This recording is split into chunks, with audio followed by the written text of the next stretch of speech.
What shoppers really want is some disinflation. Marketplace Morning Report is supported by Amazon Business, focused on offering smart business buying solutions, leaving time to focus on growth. More at AmazonBusiness.com. I'm David Brancaccio in New York. We know from Friday that hiring is going strong into the fall, but is this driving up prices? Later this morning, we'll get a big inflation reading, the Consumer Price Index for September. At last check, inflation was running at 2.5% annually, down from the 9% back in 2022 caused by pandemic distortions of the job market and supply chains. But lower inflation is still inflation. And for instance, the price index of cereal and baked goods is 28% higher now than it was the summer before the pandemic. Marketplace's Mitchell Hartman has more. Americans really do get that inflation is being tamed, says Joanne Shu, director of the University of Michigan Consumer Surveys.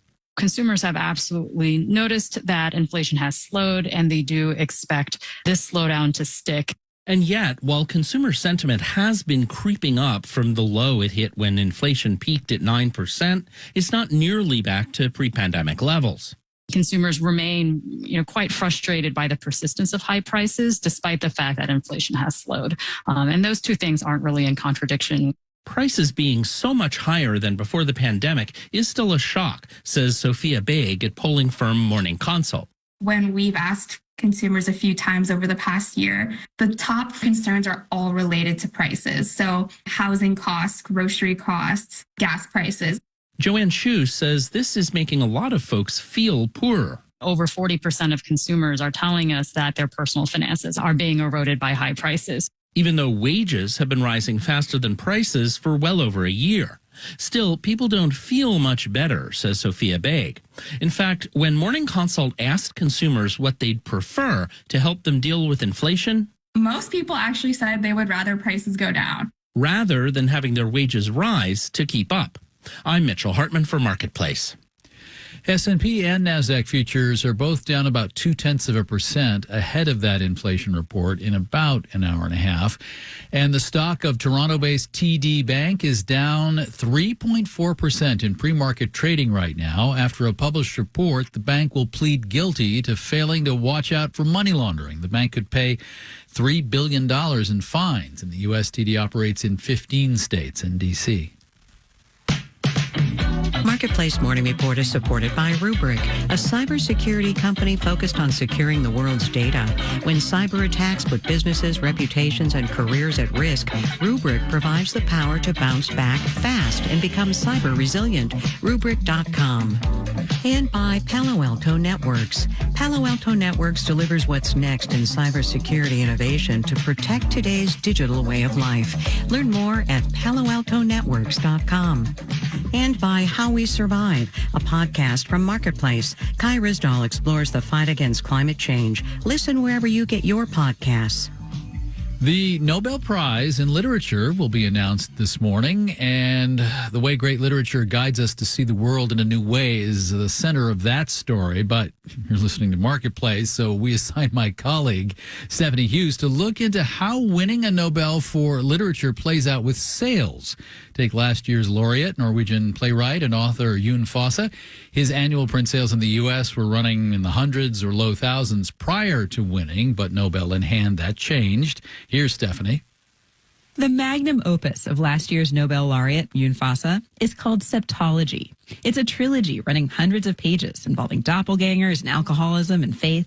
It's also technically one sentence, no periods. Which, to me, was kind of like set us up. Adam Levy runs Transit Books with his wife, Ashley Nelson Levy. They founded the nonprofit press in 2015 to bring works like Septology to a new audience. When they learned last year that Fosse had won the Nobel, they were working out of their home in the Bay Area. We quickly made coffee and got to work in our living room. Levy says they sold out of all the Fosse stock they had within 48 hours and decided to print tens of thousands more copies of his work.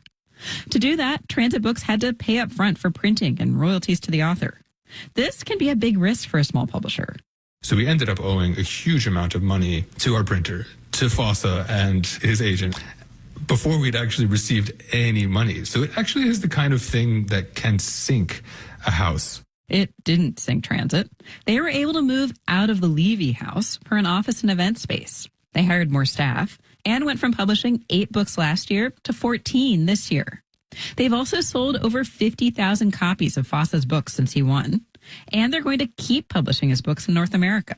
I think it's fairly common when a small house has a lot of success with an author for them to move to a larger house to receive, significantly more money in an advance, say. But Levy says the energy and time they devoted to building a readership for Fosse paid off.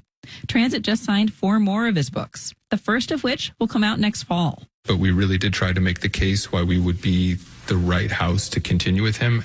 Any publisher would be happy to have a Nobel winner, but the effects are magnified for smaller independent publishing houses, and it can also give them some validation. It's a rare moment of feeling kind of understood.